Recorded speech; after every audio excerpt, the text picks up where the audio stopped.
Right. So the next question will be by Darius, and he will be joining the channel Okay. to talk to you. And it's an absolute banger question about lore. So Okay. yeah, All right. be right there.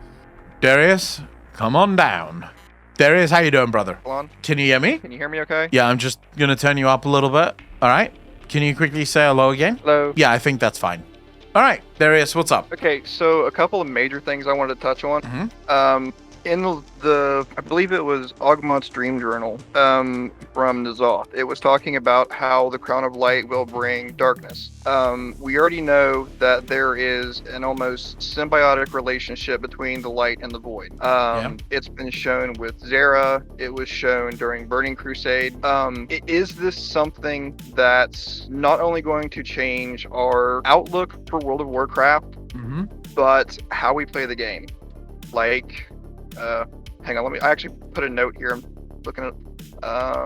Okay, so there's been speculation that Turelion may, in fact, cause a war between the Night Elves and the Lightforged Undead. Yeah. Two of the major players, which the Blood Elves have the same factor, is the Death Knights and the Demon Hunters. The Light see both of those already as something unpure. Yeah. Is that going to be something that's going to play a factor within the next expansion, or? So, to answer that question, I don't think Turelion is just going to start a war between the Night Elves and the Light. I think Turelion is actually going to start a civil war within the Alliance. Because within the Alliance, you have beings that worship the light. You know, dwarfs, for example, paladins, priests, very much light focused. But then you also have dwarf warlocks and hunters and warriors that might not necessarily give much of a fuck about light. The Draenei would most likely join the light.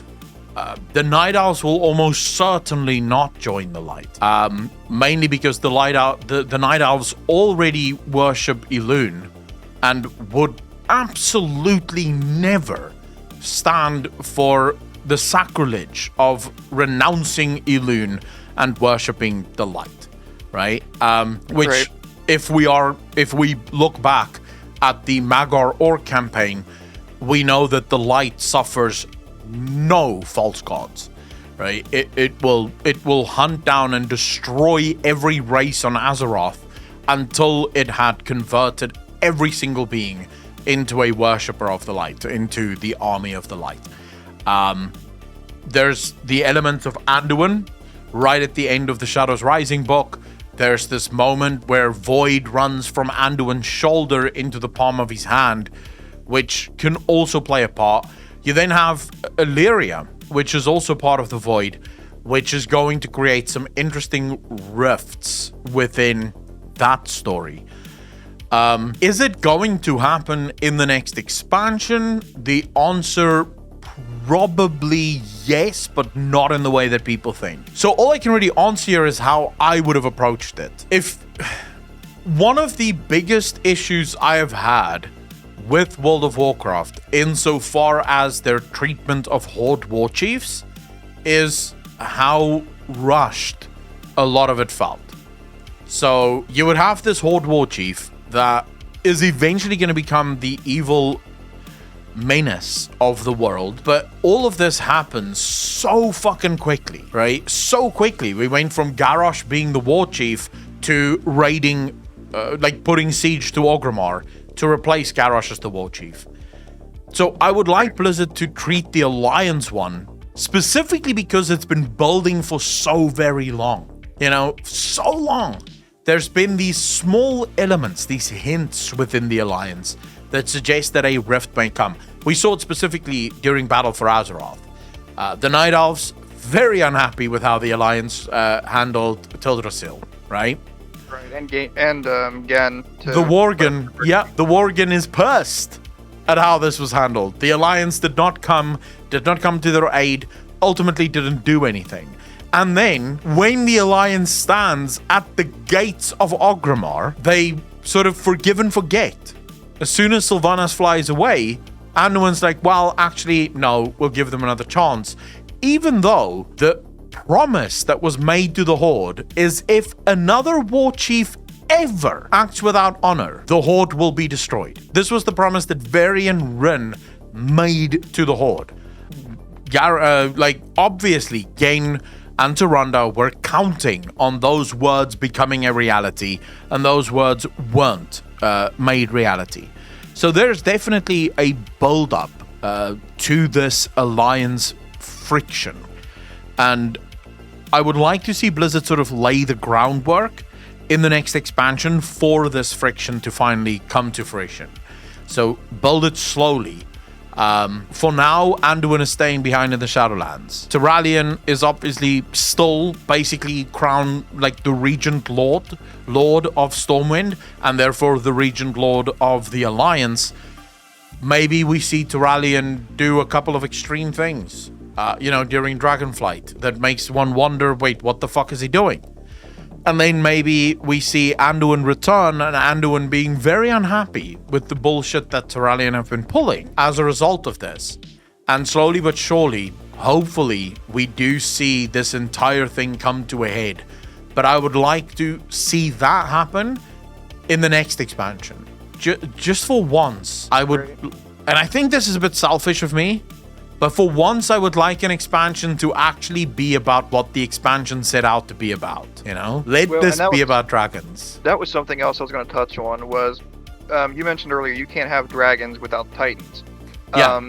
Ian was asked months ago, I believe it was by Asmund. I can't remember if it was Illidan specifically or if it was the light, but that little red light in the sky was brought up, and Ian had, I believe, mentioned and said that if that disappears, we're all in for a world of hurt. Considering what the jailer said at the end of this expansion, I'm wondering as to what that's going to entail, because my mind goes back to I cannot think of her name. She was the void elf that was in the priest's weapon. Xal'atath. Yes, Xal'atath. Yeah. So I'm wondering what's going to happen there. So Xal'atath is obviously another creature that we will eventually see.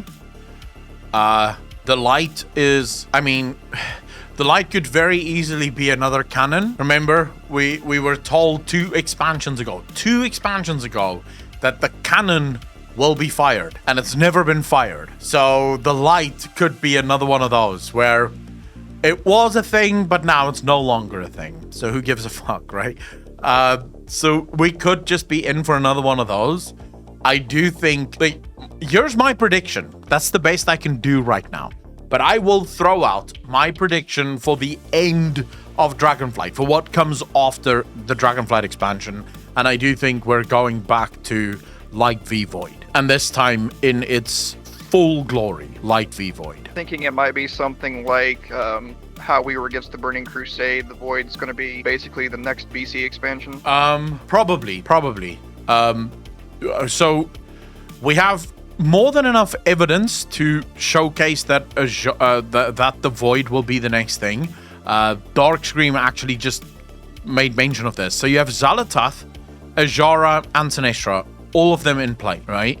The last time we saw Azshara said that she's going to claim the ultimate throne of power, the ultimate throne of power, whatever the fuck that means, right? But she's there. We know that Xal'atath fled into the Void, but obviously not dead. Obviously still around, just not sure where exactly she may be. So both Azshara, Sinestra, and Xal'atath links to the Void. Tyrallion, on the other hand, links very strongly to the light. Velen links very strongly to the light. Illidan is the bridge between the light and the void. And we know that Illidan is in play because of the red light in the sky. So there's a massive expansion somewhere on the horizon that sees all of these elements come to a massive clash within World of Warcraft.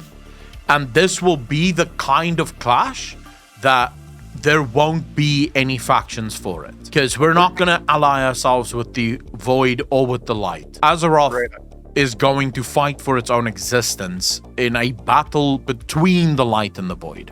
I was wondering about that during BFA. I'm thinking that's probably going to have something to do with the backside of Azeroth. But I know there's other people waiting, so I have one last question for you. Alright. Given the recent, what's the word I'm looking for? Drama around the forums, do you think that with Microsoft buying Blizzard, that maybe measures will be taken against trolls from causing bans over people posting on the forums? And will we finally, as players, get the change that we truly deserve? So I don't know about the forum thing, because the way Microsoft have historically treated any of the companies that they take over, like any of the companies that they acquire, is they let them do whatever the fuck they do. So when I say historically, I mean under Phil Spencer. So early Microsoft would buy a new company, destroy that company because they're telling that company what to do, and then sort of no longer have a company because the company destroyed itself. Then Phil Spencer takes over and changes his mind rather, and they take a new approach. Now they acquire a company, and they basically say to that company, listen here, how much money do you need to make your video games? We don't care when it comes out. We don't care how much time needs to go by. We're fine with all of that. Like, we don't care about this is when the fucking thing needs to go live. If you need more time, you get more time. Just make sure that when the game launches, it's a good game. So they really do take a very hands-off approach when it comes to how companies run themselves. All Microsoft cares about at the end of the day is when you do release a new game, that game has to go on the Game Pass, because Game Pass is how Microsoft intends to kill Sony, or at least remove Sony as a competitor, or a direct competitor, really. Right.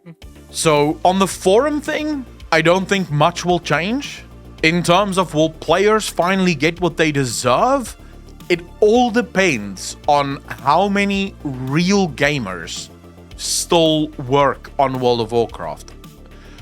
I have no doubt, and I'm saying this partly based on my own experience, but also then partly on contacts that I have within Blizzard, as well as mods of mine that have contacts within Blizzard. And all of us have heard the same things. The vast majority, or at least a massive portion of the developers that work on World of Warcraft do not actively play World of Warcraft. They simply work on the game. Their job is to make World of Warcraft. When they play games, if they even play games, it's different games. It's definitely not WoW. So in that regard, I always come back to the same thing. Can you actually make a game if you don't play that game? Is that possible? You have a really good point, and the one thing that I hope these gaming companies, whether it's Blizzard, Microsoft, whoever, and I've said this for a long time, is they need to understand that in all reality, they wouldn't have a paycheck if it wasn't for us gamers. They need to wake up and understand that this is a symbiotic relationship. You know, we love what they do as long as they do things correctly instead of being selfish and just thinking, okay, hey, let's put this out real quick to make a fast buck, like with what we've seen in Shadowlands. It's very destructive behavior that could quite easily ruin the gaming industry if gamers like all of us do not start speaking up and saying, hey, you need to check yourself, look at where this is getting us.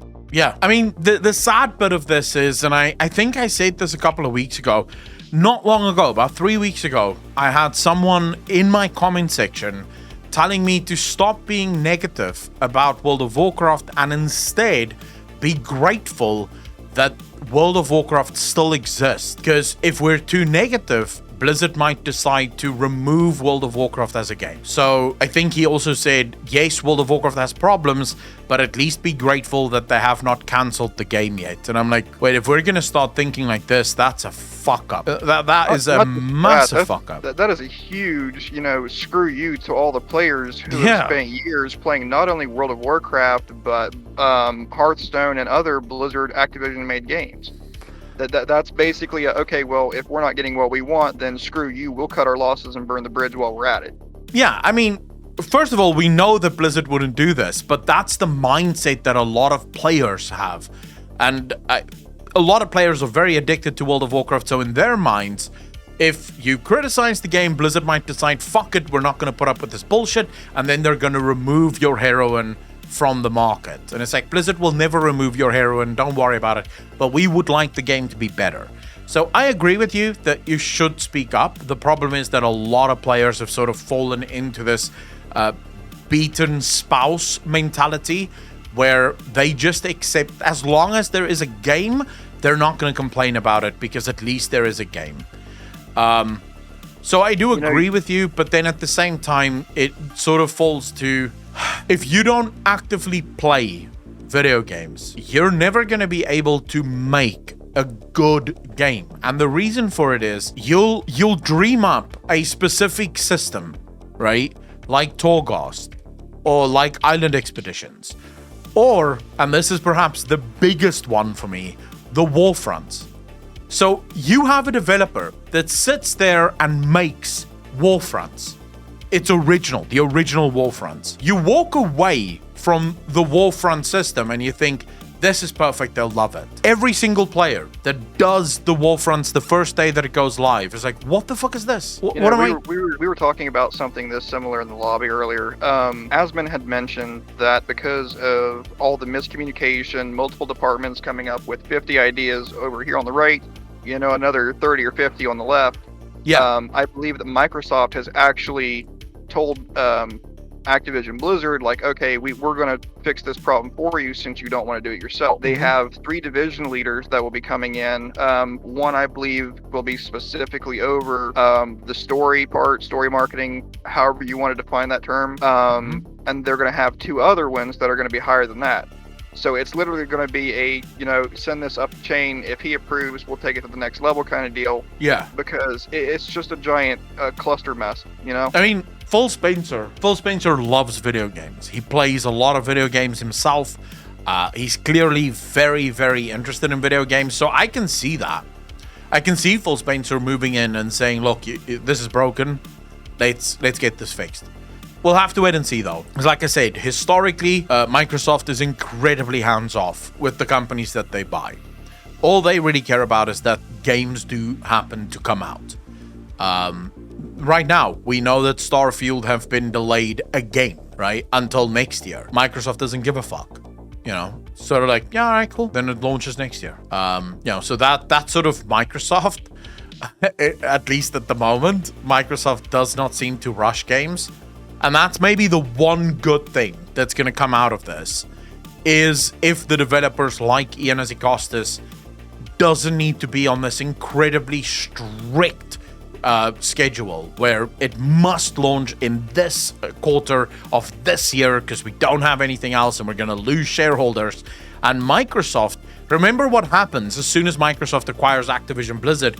They couldn't give 2 fucks about how much money, like, World of Warcraft made in Q2 of 2023.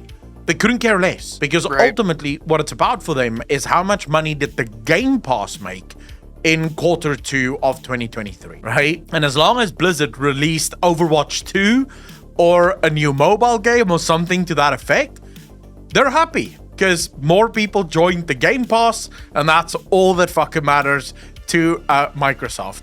Is that more people join Game Pass as a result of a game that came out of Activision Blizzard, instead of we need all your games to come out all the fucking time. So yeah, there is at least some good news from that. Right, and I could probably touch on the whole Blizzard Game Pass thing, but I know we've got more people waiting, and I don't want to keep them waiting any longer than what I already have. Accolonn, thank you for having me, man. I appreciate it. You guys have an awesome day. Thank you very much for the question, Darius. Take care of yourself, brother.